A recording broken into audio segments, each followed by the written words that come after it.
Salve investidor, seja muito bem-vindo. Por que tantos fundos imobiliários estão sendo encerrados, né? Estão sendo comprados ou incorporados por outros fundos? É isso que a gente vai falar no vídeo de hoje. Eu ainda vou dizer para você aqui uma dica para você não deixar de fazer caso o seu fundo seja incorporado, uma coisa que você tem que fazer para não perder dinheiro aí caso você tenha tido lucro na operação. E outra aqui eu vou mostrar que o MGFF é um exemplo do que eu venho falando aqui de comprar fundos de papel com o preço valor patrimonial, né, pagando um preço bem abaixo do valor patrimonial. O MGFF é um exemplo de como você pode lucrar na hora que esse fundo aí for incorporado, se é que isso vai acontecer com seu fundo específico. Então fica até o final. Então ele fala aqui três exemplos, né? Primeiro o The One ou ONIF11, que foi adquirido aí pelo VBI Property, né? O PVBI 11. Que mais? Fala também do Mogno, né? O MGFF11, que foi adquirido pelo VGF11, né? Foi incorporado aí ao VGF11, e também esse São Martinho SFND11, e vai ser liquidado aí na sexta-feira. Por que está acontecendo isso? O principal motivo que é apontado aqui é o tamanho desses fundos, né? Que são fundos pequenos. Quando isso foi lançado, aí era novidade até pouco tempo, 4, 5 anos atrás, a relação de fundos de investimento imobiliário era uma novidade. Então cada gestora, cada corretora ou gestora começou a querer lançar o seu próprio fundo, mas não conseguiu fazer um fundo de um tamanho suficiente para angariar um número decente aí de investidores. E aí o que acontece é que esses fundos acabam tendo uma liquidez muito baixa, e isso prejudica a negociação, a cotação, a valorização do próprio fundo. Então agora a gente está passando por um período aí de maturidade do mercado, e a tendência é a gente ter cada vez menos fundos maiores com mais liquidez, tá? Agora eu gostaria de chamar a atenção para vocês que eu venho falando aqui há algum tempo já da gente procurar alguns fundos imobiliários que ainda estejam com um bom desconto. Isso acontece principalmente ainda na classe de fundos imobiliários de papel, tá? E eu acho que o caso do Mogno, né, o fundo Mogno MGFF11, que foi incorporado aí pelo VGHF11, o que acontece? Olha só, dá uma olhadinha aqui. Esse fundo vinha sendo negociado até ali mais ou menos quando foi anunciada essa incorporação, né? Ele era negociado ali na faixa de R$65, né? Chegou a ser negociado a R$55, acho que até menos, se não me engano.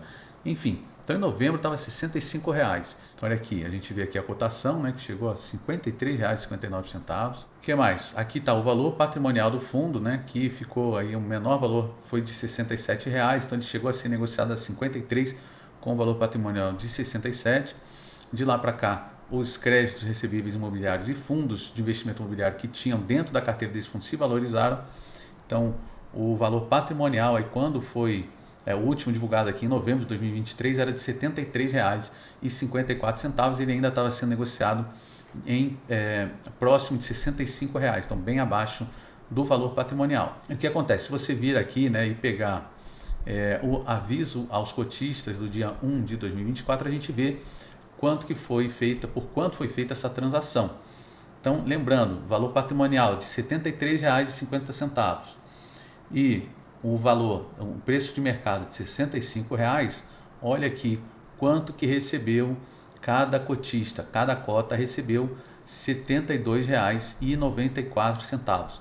Esse valor aqui foi composto de 7,393211 cotas do VGHF11, tá? Então, aproximadamente 7 cotas do VGHF11, mais R$ 4,26 de amortização em espécie, em dinheiro, então como se fosse um rendimento.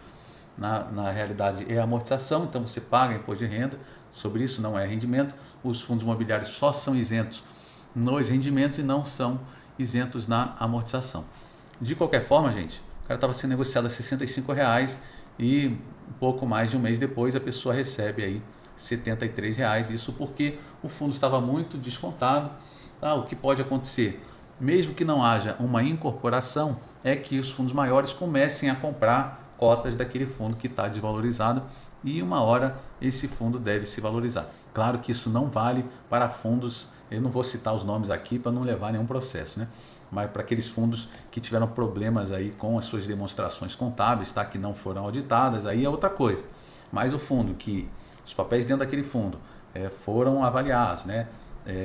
Fizeram uma demonstração contábil correta e que estão subvalorizados, né? Estão sendo negociados muito abaixo do seu valor patrimonial, podem sim ser incorporados ou simplesmente comprados através de fundos, né? Podem verificar que aquele fundo está muito abaixo do seu valor patrimonial e começar a comprar cotas dele, e em um momento ou outro a tendência é que você, principalmente em fundos de papel, que o preço de mercado chegue próximo do valor patrimonial. A gente já ia esquecendo de falar que tem um porém, que na hora que seu fundo está sendo executado, né, ou incorporado ou terminando, você tem essa amortização, que é um pagamento, e os fundos eles são obrigados a reter o imposto de renda na alíquota de 20% do ganho de capital. Só que tem uma coisa, eles não sabem a que preço você comprou.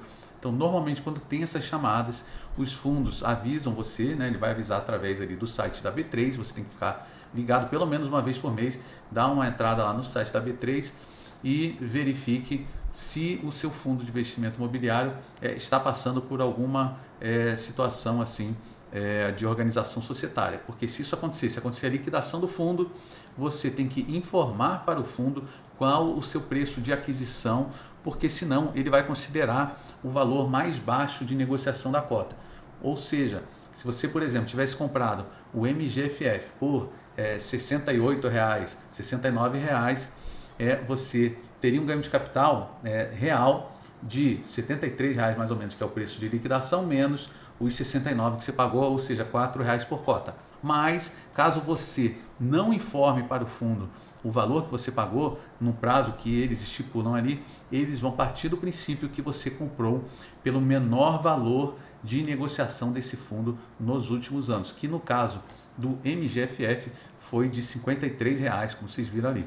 Então, ou seja, a pessoa vai pagar imposto sobre R$ 20 de ganho, né? Dos R$ 53 até os R$ 73, dá R$ 20. A alíquota de imposto de renda de 20% vai ser maior até do que o rendimento real que você teve. Então, não deixa de informar para o fundo em tempo hábil, tá bom? E, gente, se vocês tiverem interesse em conhecer alguns fundos imobiliários que vêm negociando um preço abaixo do valor patrimonial, fundos de papel, que eu acho bem interessante, que tem na minha carteira, eu vou deixar 2 vídeos para vocês aqui. Um do REC-R11 e outro do BCRI11, tá? São 2 fundos aí que eu acho excelente. Fiz, não é recomendação de investimento, tá, gente? Faça a sua própria diligência, pesquise aí, pergunte para o seu assessor de investimento se o seu perfil é adequado ou não para esse investimento, tá? Mas dá uma conferida lá nesse vídeo que eu detalho melhor esses investimentos. Espero que vocês tenham gostado desse vídeo. Um abraço, tudo de bom e bons investimentos.